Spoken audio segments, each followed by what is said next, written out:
Hello, Internet. It's your boy Brodigan, and welcome to another episode of the EveryJoe.com podcast, which is great because we're coming off of our highest-rated episode ever. So here we are for week 2. That's right. It's all uphill from here. So we actually have a lot of heavy things to talk about this week. What with the terror attack in Paris and our president's less than artful response to it. Mm-hmm. But to discuss it, we've got our usual Supreme Dream Team, always up with a scheme. Coming in first from the sunny state of California, where it never rains, at least not in Southern California. EJ contributor Kira Davis, welcome back. Thank you. We could use some rain, though. Next to Kira from the great state of Texas, and who, by the way, on behalf of our producer and me, we do apologize to her mom because we screwed up her name last week, and we got caught out on Facebook. That's on us. But she came back anyway. EJ contributor Corie Stevens. Welcome. Thank you. And yeah, my mom definitely called us out. Oops. Sorry about that. Sorry, man. And of course, our Boston PL's leader, through whom all things are possible. Political director here at EveryJoe.com, and a Wyclef Jean to our refugee all-stars, Brandon Moore. You know, the toughest part of Brodigan's job is coming up with different ways to introduce me every week. Something? There's all this talk about refugees on the internet. It's like it made sense. It's I've had songs stuck in my head. Oh, it was good. That was a good one. But like I don't know how to segue to a terror attack, so I'm just going to segue to a terror attack. That was a terrible. It's very artful. Yeah, very artful. Yeah, yes, I'm almost as artful as our president, who we'll get to in segment 3, or actually segment 2. But before we get there, as everyone knows by now, there was a terror attack in Paris on Friday by ISIS, including at least one person who was disguised or stuck in as a Syrian refugee, which is kind of where the wheels started to come off the planet after that point. There was over, I'm not sure the last count. There was at least 150 killed. I'm sure the number's grown since then because I haven't looked at the count since Sunday. But just to recap, we have a clip just to recap to see where we are as of right now.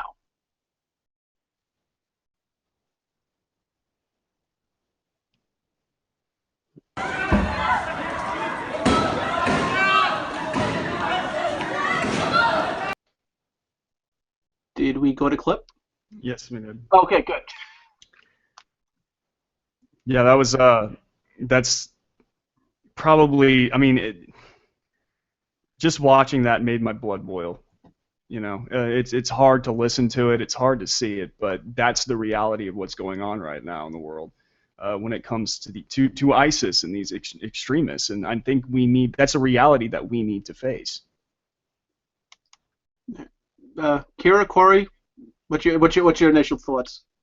Well, I think when I first heard of this, I think my first thought after the shock of it was not again, and I think what's being not really discussed amongst all this talk of refugees and all the arguing that's going on and the vitriol between opposing views, what's getting lost is the fact that this happened not that long ago, same place, an attack on freedom of speech, Charlie Hebdo. This is not just another isolated incident. These things are connected, and we're not making the public connections. Our leaders aren't making the very public connections, connecting the dots for people so that they can see what France, unfortunately, has learned the hard way, which is that we are at war, whether or not we want to be or not. Mm-hmm. Exactly. No, I completely agree with that. And I feel like they dance around in circles in an attempt to try and get away from that fact. We might not have declared war against ISIS or any Islamic radicals, but they sure as hell have declared war against us. And I think it's time that we embrace that fact and really start to prepare and do things that kind of deal with this reality. Because right now I feel like we are doing our best to ignore reality. They're sitting there telling us, we're coming to kill you. No, you're not. we're inside the refugee camps. You don't no, mean you're it. not. You don't Yeah, really exactly. mean that. You're just mad. You're mad because we went to war with you. You're mad because oil or something. Whatever they want to come up with.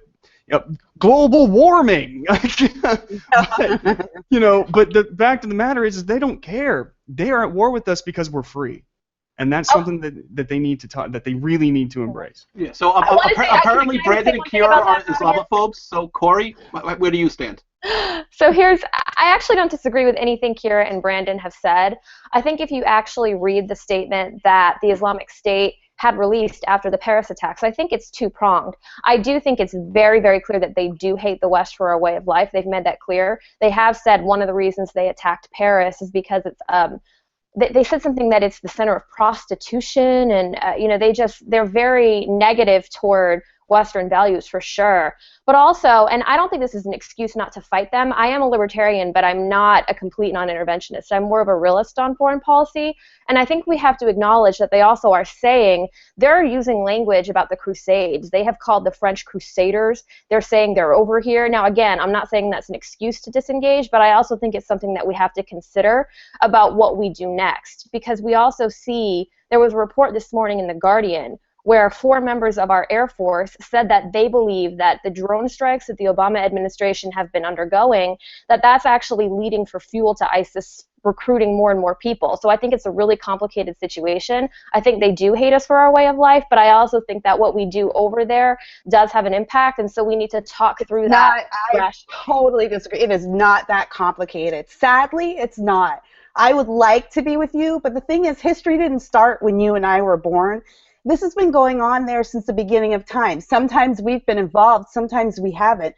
Sometimes there have been invading forces involved, and sometimes not. Sometimes it's just any excuse. It's always been Israel or oil or religion or the slave trade. It's a terribly disruptive region. And the fact of the matter is, it doesn't matter why they're doing it. They are doing it. We've done everything we possibly could to bend over backwards to tell these people, we are not at war with your ideology.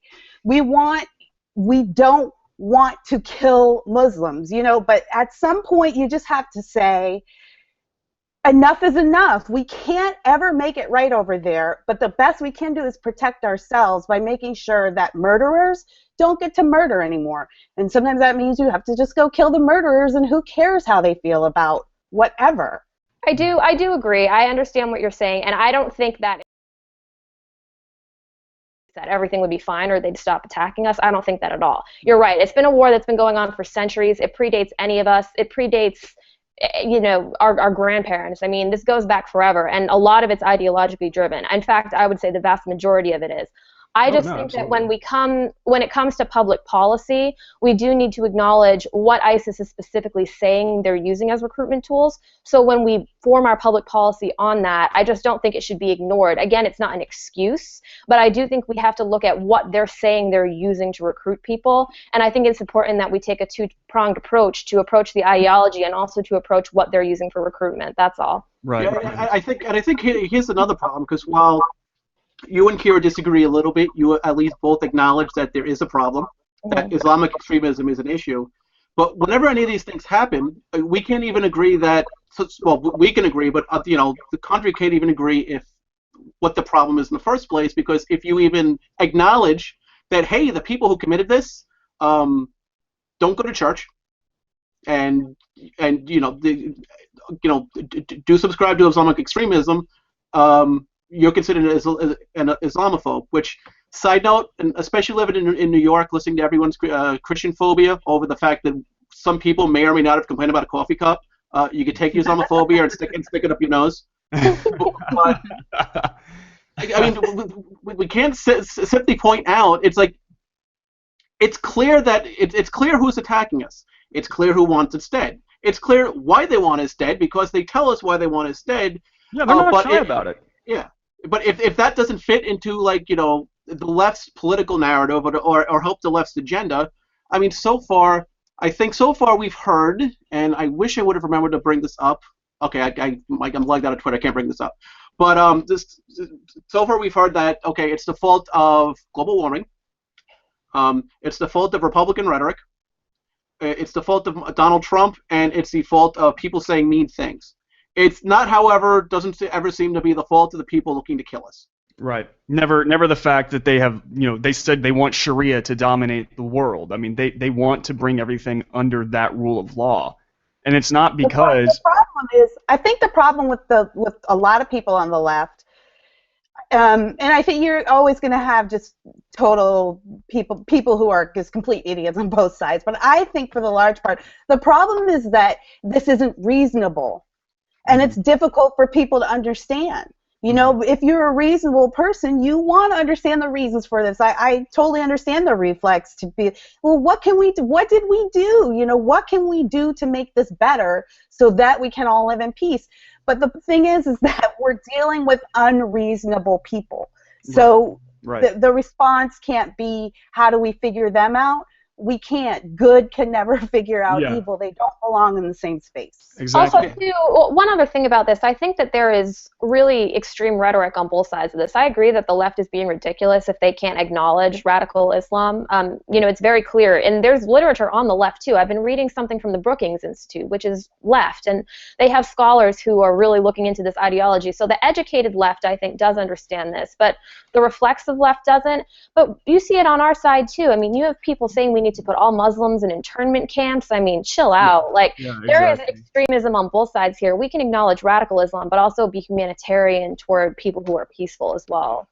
And actually, and speaking of terrible rhetoric and a ridiculous response, right now would be a good segue to our President of the United States, who I guess doesn't like being questioned when you question his lack of knowledge towards anything and his lack of a plan to deal with issues. Because apparently, when you point out the emperor's not wearing any clothes, he gets really embarrassed that he's naked and decides to lash out whoever's asking the question, which we have an example of right here.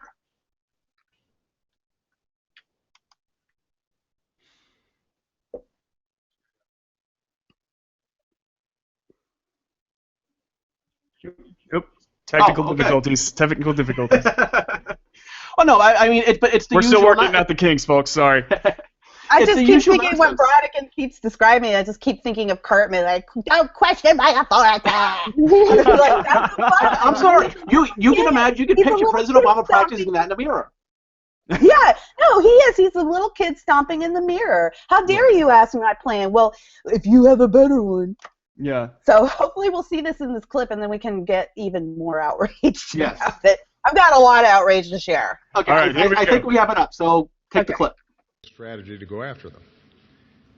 As I said before, when you're talking about the ability of a handful of people with not wildly sophisticated military equipment, weapons, who are willing to die, they can kill a lot of people, and preventing them from doing so is challenging for every country. I honestly don't even know what to say to that. Okay. So in this clip, he even kind of doubles down on the fact that ISIS is just a handful of people. Did he not say that? Well, I mean, let's back up a couple of days. He started off Friday claiming that ISIS is contained. Right. And 8 hours later... Right, hours later, the tragedy happens, and now he's at the G20 summit saying, look, it's a bunch of handful of guys that we need to deal with. Guys, seriously, tell me if this was George Bush right now, honestly, I know that our argument gets tiresome, but seriously, just think about it. If this was George Bush and he came out on a Friday and said, hey, y'all, don't worry about it. They would have hung him from the rafters, absolutely. But I mean, we have... this? Yeah. This response is shameful. But no, it's shameful, but it also kind of shows just how kind of like you guys said, he's a child. He knows he was proven wrong. He knows he was wrong. And yet, when somebody calls him out on it, that's his response? Really? I don't quite understand why he reacts that way publicly, because you may or may not agree with how he's been handling ISIS, and I think the fact that he said they were contained is false. But at the same time, his administration has run a pretty strong drone program. In fact, that was what I was kind of alluding to a little bit earlier with the Air Force members who were saying that it might have adverse consequences. There was actually a leaked paper recently, the drone papers that was leaked to The Intercept, and it said that up to 90% of the drone strikes were possibly killing the wrong people. Now, again, you could have opinions on whether or not that's a good thing, but I think Obama has done some strikes against ISIS, so I don't quite understand why his rhetoric is disconnected from that reality, because I think his administration has tried to act. It's a little confusing. I think maybe you're right that he's just embarrassed and doesn't know how to react. He's coming across somewhat childish, and it is a little disconnected from the reality of his administration. Well, I think that just describes Obama's entire term. Just disconnected from everything. I mean, I don't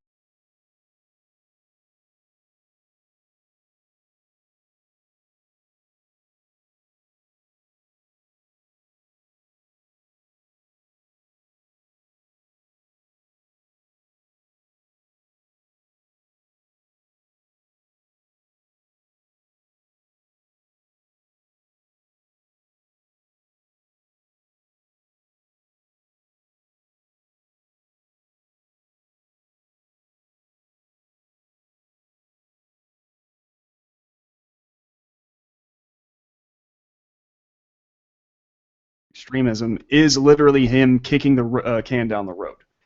The reason I wanted to talk about that, like bring that up, is because of the fact that this is a leader who is kind of an enabler when it comes to these things. What we should have done with ISIS, especially when they started, rushing into refugee camps to kill people, we should have put our boots on the ground. ISIS is, and I know that's weird as a conservative libertarian to say, but ISIS is not one of those people who are going to stay contained.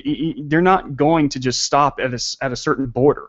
They want to cross borders. They want to, like we said earlier, bring their ideology to the West. They want to force it on us. We have to, in this case, actually put troops there to start killing these people. And I don't understand why it's so hard for us to say, yes, terrorists must die. This army that is going around and forcing people, burning people alive, cutting off their heads, mass execution and mass graves. Why are we not taking action? They want to come here. They have said they are coming here. Why are we not taking action? He's too busy trying to do drone strikes and trying to reason with people. Look, we don't need to get excited about this because it's just a handful of guys, and not every Muslim is bad. We get that not every Muslim is bad, but these guys, they're bad, and they just so also happen to be Muslim. I have a question about that, because I completely agree with you in theory, and I think that the president has downplayed the threat significantly, but I want to understand exactly how boots on the ground are supposed to work.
mass, they do have a sizable force, a vehicular force. I think last time I checked, they actually started gathering tanks. Now they raided one and managed to get some.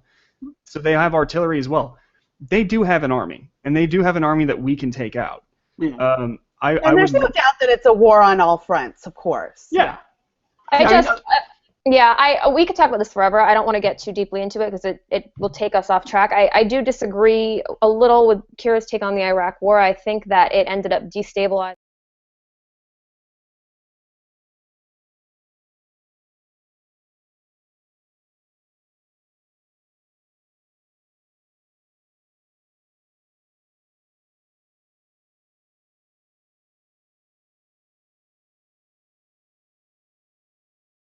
people who were ready to take over.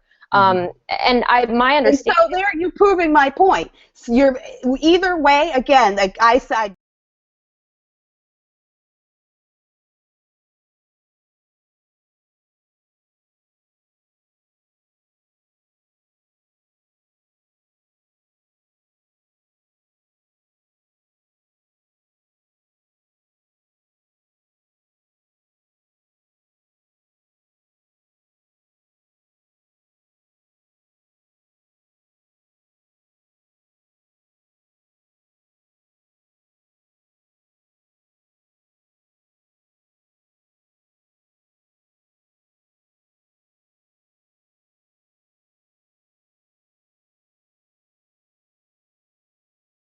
Line, and once we removed it, I mean, that's when they. Regardless of the morality, the point stands. Yeah, I think we can all admit that. Morality. I'm not even really talking about morality. I'm just talking about practicality of what the boots on the ground are ultimately going to do and how long it will take. Like you're asking how we fight an ideology. Yeah.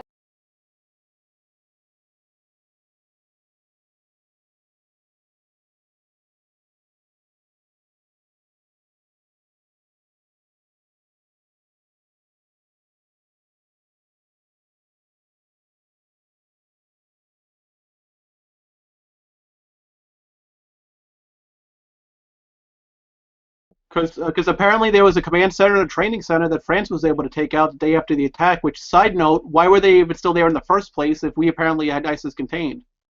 Well, yeah, we didn't have ISIS contained. I think we all agree. Yeah. Oh, God. And the boots on the ground can protect people, too. I mean, that's worth something, isn't it? There's women and children dying, being slaughtered and sold into sex slavery. And I think this is going to lead into our next thing when it comes to boots on the ground, which is what I think would be a great idea for us as far as these refugees go.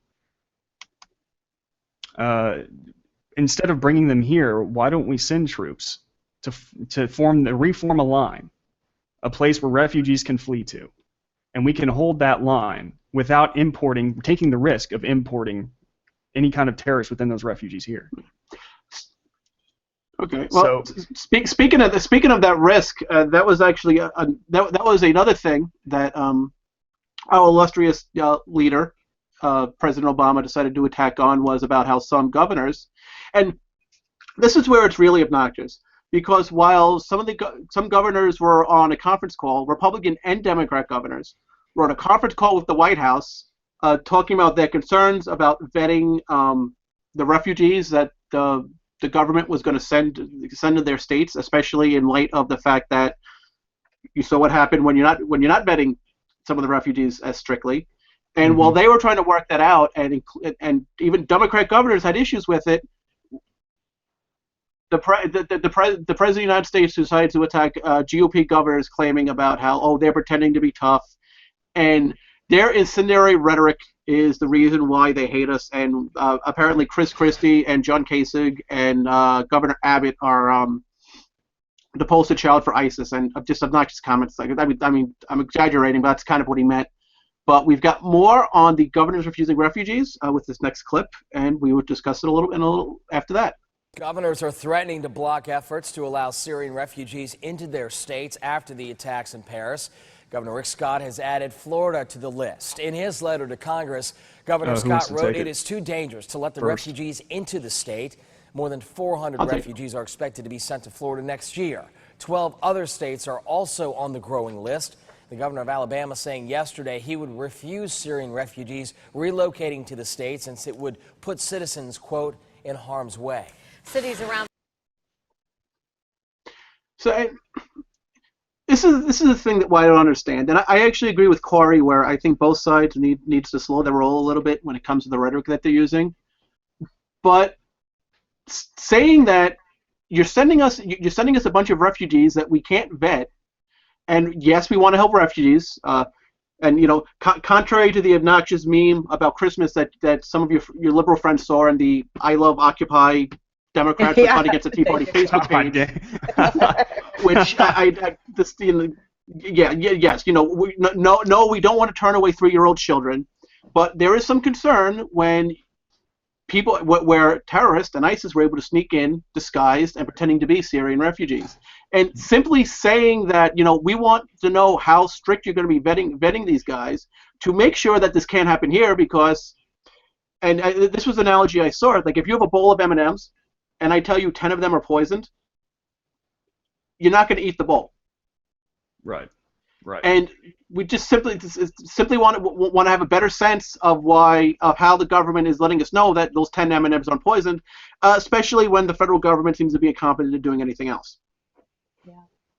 Exactly. That's the point. I saw a really great comment on Facebook from a mutual friend of ours, actually, and she posted a map of all the states that were beginning to reject these refugees, or the idea that the federal government will dump the refugees in their states. And she said, you know, when I see this map, I don't see a bunch of defiant Republicans. I see a country that has lost faith in its leader, that doesn't have confidence in its leader. And that's what I thought that was brilliant. That's really what it boils down to. There are compromises that can be made so that we're not being heartless, but that we're not being careless, if people could kind of get together. But the fact is that it's very difficult to make those compromises when you know you have an administration you can't trust. Right. But here's the one thing that oh, I'm sorry, Corie, go ahead. Oh, no. I was just going to say, I don't think I've been this torn on an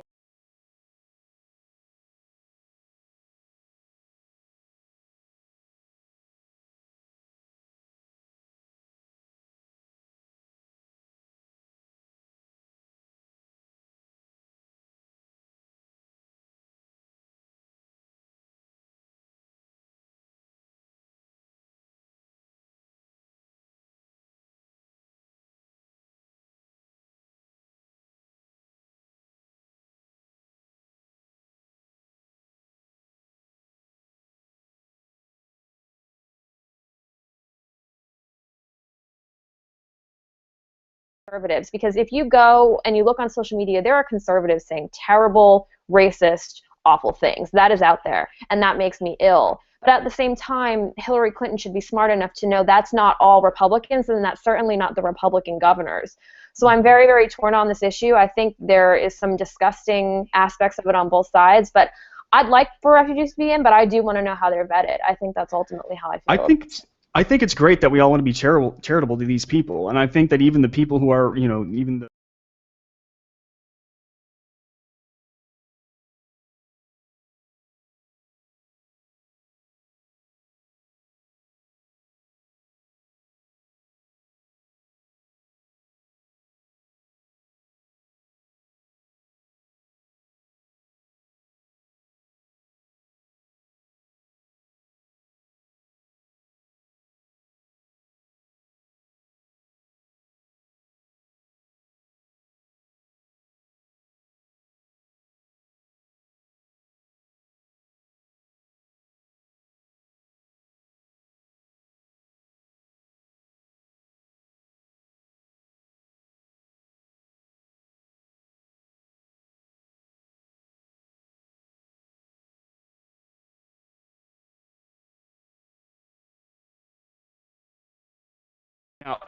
now you can go ahead. I was going to say, and of course I pull up a web page where the sound starts automatically. There was even while we were working on our notes, and a story that broke on ABC News where the U.S. may have already let dozens of terrorists into the countries as refugees. Mm-hmm. So they're already not vetting them. Yeah, exactly. And Obama is trying to speed up the process as well. I mean, he's already opening up more screening locations in Lebanon and Iraq. So here we have a process that is not foolproof. In fact, there's a lot of holes in it, and we're just speeding up the process of bringing more. How many did he say he was bringing 10,000 refugees to America? I wonder, though, as far as the Republican governors go, I absolutely understand why they're trying to take a stand here. But logistically speaking, I mean, our states aren't countries. There aren't borders. If someone comes into California, who's to say they can't go to Texas? I'm just wondering. Exactly. I'm wondering what kind of teeth it actually has. It seems to me like it's more of a statement to just kind of be a statement more than it is a policy. Unless I'm missing something here, I don't. No. I completely agree with you on that. I completely agree with you on that. Related to states' rights. But yeah, at the end of the day, Obama can just do all of it with executive order, I think, anyway. Yeah. But the real challenge will be the power of the purse. And you're right, Corie. I think more than anything, it's a message to Congress, really, to the Republican-controlled Congress, cinch the purse.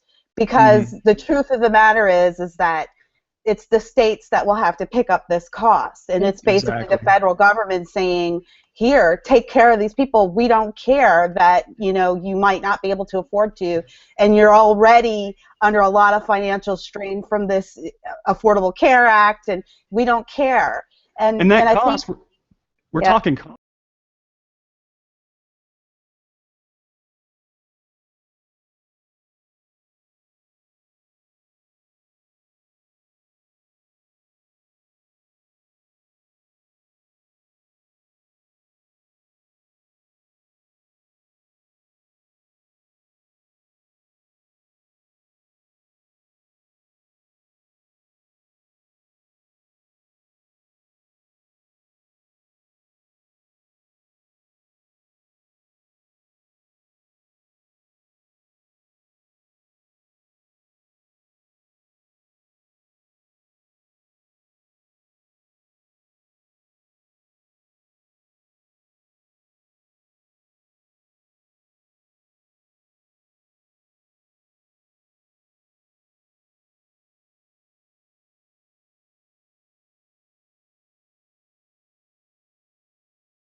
Congress and the Senate specifically have been trying to get answers about the refugee vetting process and how it's going. And judging by this next very, very uncomfortable clip, I'm going to guess and say not going very well. Data, when you query these databases, are you likely to have any valuable information from them? I will tell you that we often find valuable information and that we check every single thing that is available. I'm sure you check everything that's available. But Mr. Steinbach, I think, is making the plain fact that there are no real databases in Syria to check. Isn't that right? We check everything that we are aware of within U.S. government holdings. We are either inquiring about, looking into, or we currently check. All right. So,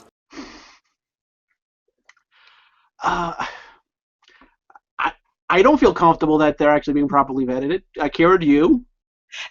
No, that would be a negatory. And I have to say, this whole idea of, going back just a little bit to backtrack, I do agree, yes, we need to vet, but the problem is that we don't know, what, we don't know that the government can really do that. And I see that, and I think back all these months ago to this South America that were streaming across our border, and we were saying, oh, we need this process to vet them, and the process wasn't available, it wasn't there, and so that created a big headache, and here we are again. We couldn't trust them to deal with that. It's not a stretch to say we can't trust you to deal with this. Yeah, but on top of that, that was so awkward to watch, wasn't it? The fact that he could not answer the question without, we check, pause. Poor guy. Here's the thing. Poor Yeah, guy. I do feel bad for him, but I mean, like, I don't. Roswell, Why hasn't that been played more in the media? Why has that not been talked about more? I had to discover that all on my own. I didn't see anybody except for maybe Breitbart talking about it at all. They questioned them about this vetting process, and you realize that they don't have any kind of documentation to make sure that these people are legit. Like I said earlier, it's essentially word of mouth. Are you a terrorist? No. Okay, let me ask your friends. Is he a terrorist? No. Okay, well then get on the boat. That's pretty much what it boils down to. And it's a scary thought when you're sitting there saying, well, we're going to, bring in 10,000 refugees and more. If just one of them is a terrorist, that could be a massive loss. I tweeted that earlier too. It's like all it takes is one terrorist to kill many people. It's concerning for sure. One of the things I want to know, and I'm kind of playing devil's advocate here to ask this question, because I do share all of y'all's concerns.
What if ISIS wants us to think that they're amongst the refugees so that we won't bring America?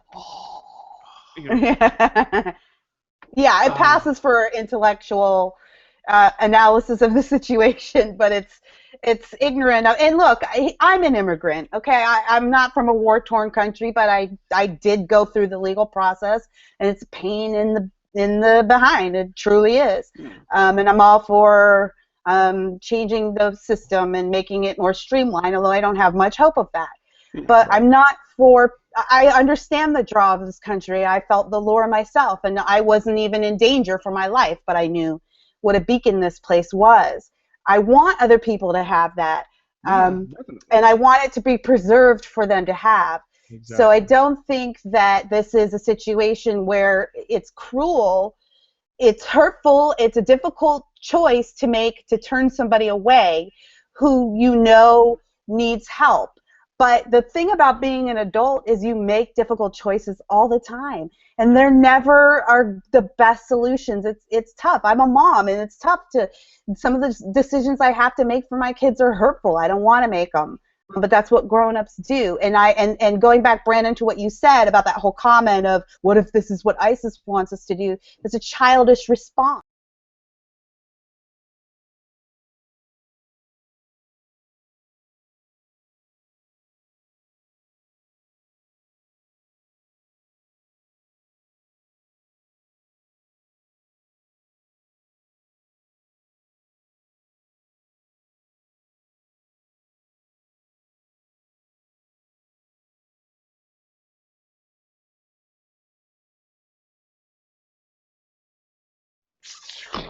I mean, it seems like a no-brainer there. Anyway. Honestly, I'm actually disappointed hearing that Kira's both a Christian and an immigrant, doesn't like refugees. Yargle blargle, MSNBC talking point. But sorry, Corie. Speaking of nonsensical arguments, Donald Trump. Yay! Okay. We get to talk about Trump. Here's the problem. I had a sign in my contract that I'm not allowed to cuss. My lawyers tried to fight it. It didn't work. So I don't know how exactly my response to this is going to go, but we're going to throw to this clip, and I'm going to try not to bite through my shoe. Absolutely good. And closing some mosques. Would you do the same thing in America? I would do that. Absolutely. I think it's great. I know they have a lot of proposals over there. If you go out, you go fight for ISIS, Can you do it? You can't come back. Why can't you do it? You can do it close here. a mosque? I mean, we do.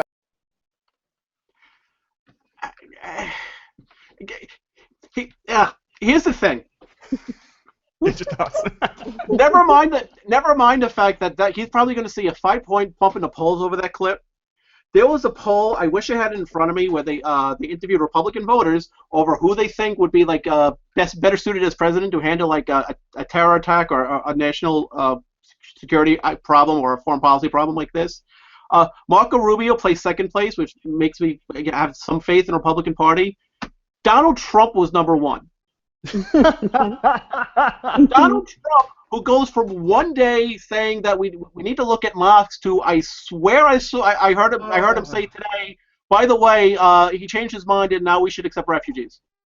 What was the political wind blowing today? Yeah, he saw a poll. There was a poll, and he was like, okay. I mean, the thing is about Donald, like, our ratings have already jumped 5 points just by mentioning his name here.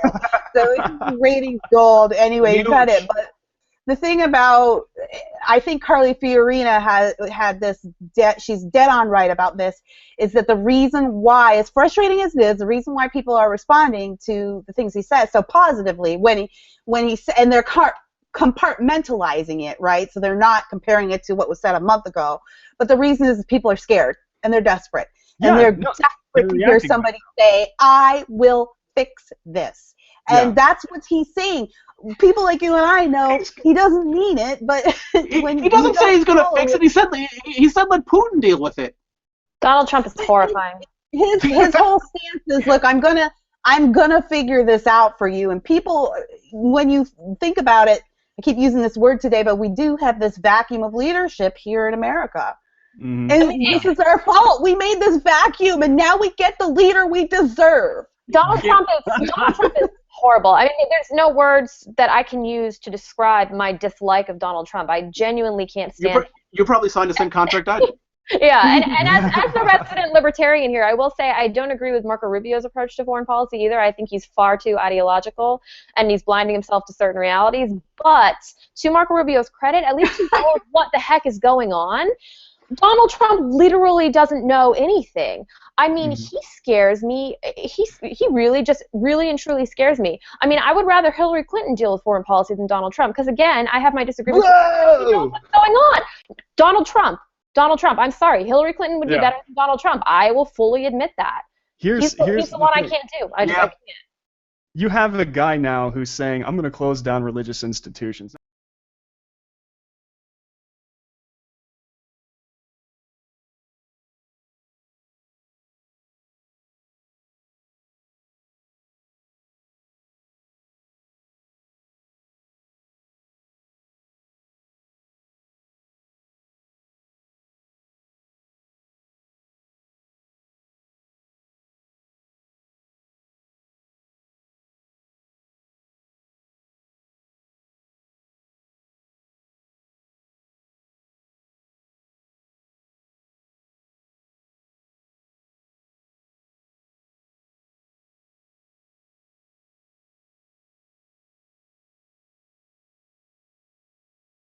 We love you. Again, I think that that's a terrible, terrible sign of how leaderless and rudderless we are.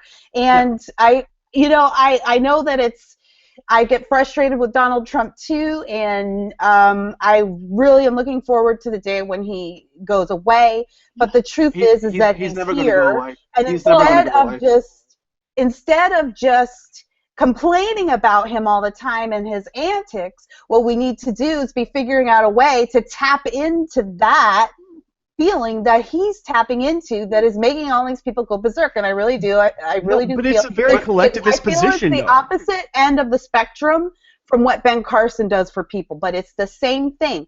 Ben Carson just has the other side of the spectrum. It's people who don't really know what his background is and don't really know how he feels about a lot of stuff, but he makes them feel safe. I think Donald Trump is the president for the reactionaries. All right. The thing that the most extreme suggestion that they think will fix the problem, we're going to build a wall and Mexico's going to pay for it. Man, that sounds really awesome. Yeah, that sounds great. But here's the thing. That's never going to happen. No, Mexico's not. I don't even think they can afford to put up a fence. Mexico's president said we are not paying for a wall. Yeah, like, I mean, it's said that. But you have people parading Trump in the streets over this whole entire immigration policy. It's ridiculous. And to sit there and hear him say, well, first I'm going to make sure that, if I'm elected president, all the Syrians are going back. They're going back. And now today's like, let's bring him in. Well, you know what's funny about It's whatever benefits Trump. I want to reaffirm this, reassert this, everyone. Whatever benefits Trump is what Trump will do. Not America, Trump. I don't even think he knows his policy in the first place. Yeah, Kira said something before about how, or it might have been Kira, one of y'all said something about how Trump is kind of the reaction to leaderless type of situation we're seeing now. I think it was actually Bill Maher who, to his credit for being a liberal, he takes on the PC left. He talks about how ridiculous these college students are being. He's saying that he's afraid that Trump is basically being created by the left. The fact that the left won't stop with this ridiculous, absurd, just extreme PC stuff that they're doing, whether it's college campuses, whether it's the way they're reacting to refugees. Trump is this caricature response to that. And for me, as someone who wants to have a level-headed discussion about this, I don't like the PC left's ridiculousness or Trump. If these are the two things I have to choose between, I opt out. I'm just done. I mean, here's the thing. Trump is never going away. So here's how it plays out. We have the Iowa New Hampshire caucuses. Because he doesn't have an organization in either state, he's not going to win. He's going to claim that he's going to drop out because he doesn't think it's fair that he has to release his finances. And then he's going to tease the running independent because the Republican Party didn't what wasn't nice to him. The media is going to take the bait. There's going to be tons of three-way polls between Marco Rubio / Ted Cruz or Hillary Clinton or Donald Trump. Eventually, around convention time, he's going to decide he's not running, but he's going to tease that he might be endorsing Hillary Clinton. So that way, it's all about him during the convention. Wow, I don't know about the Hillary Clinton part, but otherwise, I guarantee you, this is how it plays out. All right, and mark this episode. We'll go back and watch. Somebody, make sure that we can get that clipped. Let's remember this. Here's what happened. Donald Trump organizes a conference call with all the mainstream media, like all the people. It's like, hi, I'm going to do this, this, and this, and I'm not actually going to mean it. Will you cover me? And they're going to say, sure, we have no self-respect. Well, there's that part. I agree that he has no ground game, and I think that that's really important. When you look at ground game, I think that Ted Cruz and actually Rand Paul probably have the best ground games right now. And so that's why I think Ted has an advantage over Marco Rubio. I mean, I've said, too, I agree. It's going to be Rubio or Cruz, but I think that Cruz is going to overtake him on ground game. Trump, his people aren't going to caucus. They don't even know what a caucus is. It's not going to happen. That's the thing. Yeah, I ran into a pollster, a D.C. pollster recently, and we were talking about Trump, and he said the same thing. He said, look, as soon as this moves to boots on the ground stage, it's over, because that's where a lot of people who aren't familiar with politics don't realize those people going door to door, knocking on your doors and leaving those annoying flyers and leaving those dumb messages you hate, that actually is what is responsible for most of how people vote in this country. It is a huge influence. That is true. Some guy out in California, actually, that happened, where it was predominantly, I think it was a Hispanic community, and the Republicans had given it up for lost until one day one of the Republican runners decided that he was actually going to send people out there, knocking door to door, and he ended up winning because he went and met them, talked to them, got them, Okay. How do you think Eric Cantor got ousted? Yeah.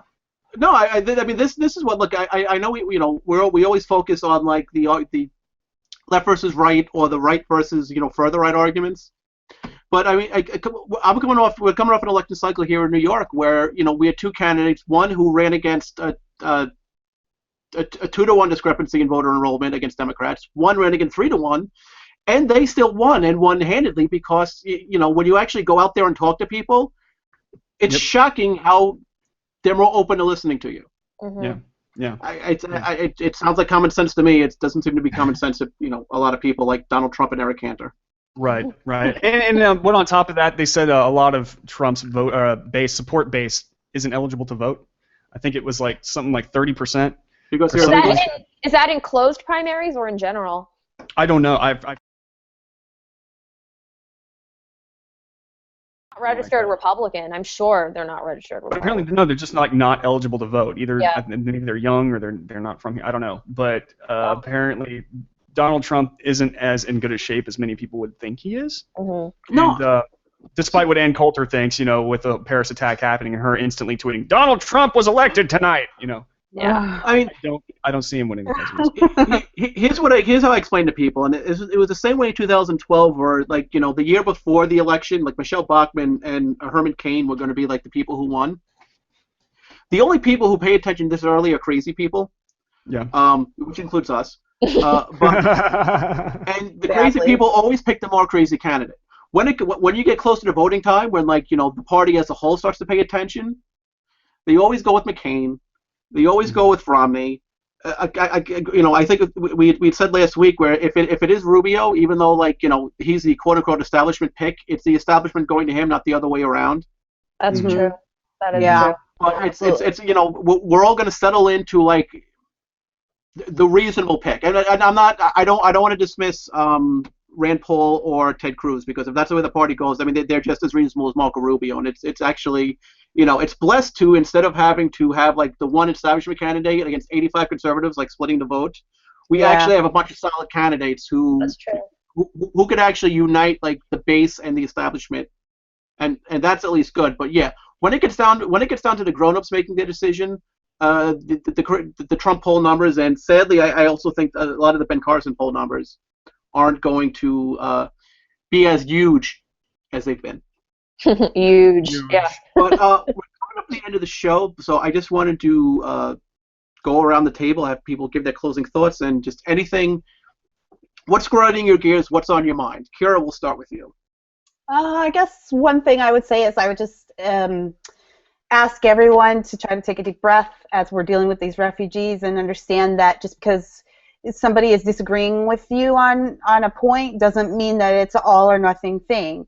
There is a way to show compassion and love and kindness, and do our Christian duty and our American duty, as well as do all of those things, show love and passion and compassion and kindness to our very own neighbors as well, by vowing to keep them safe and to keep providing for them. So I don't think it's all or nothing, folks. I really don't. I hate to sound boring, but I really don't think it's all or nothing. Corie? All right, so I am definitely the person who's probably the least hawkish among us. I know that.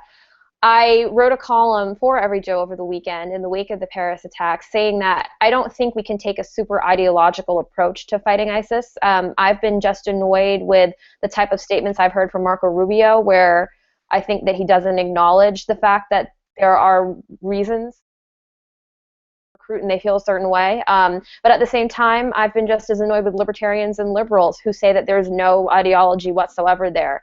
So I want to take a more, middle of the line approach, and I want to look at what ISIS is saying. And they're saying they have grievances, and they're also saying they have an ideology. So I just hope moving forward that everyone can kind of take a deep breath and try to look at the enemy we're dealing with, and that I hope we can come up with a rational way to move forward. I don't know what that is, but I just hope that people can be a little less ideological about it. That's how I've felt a lot since Friday.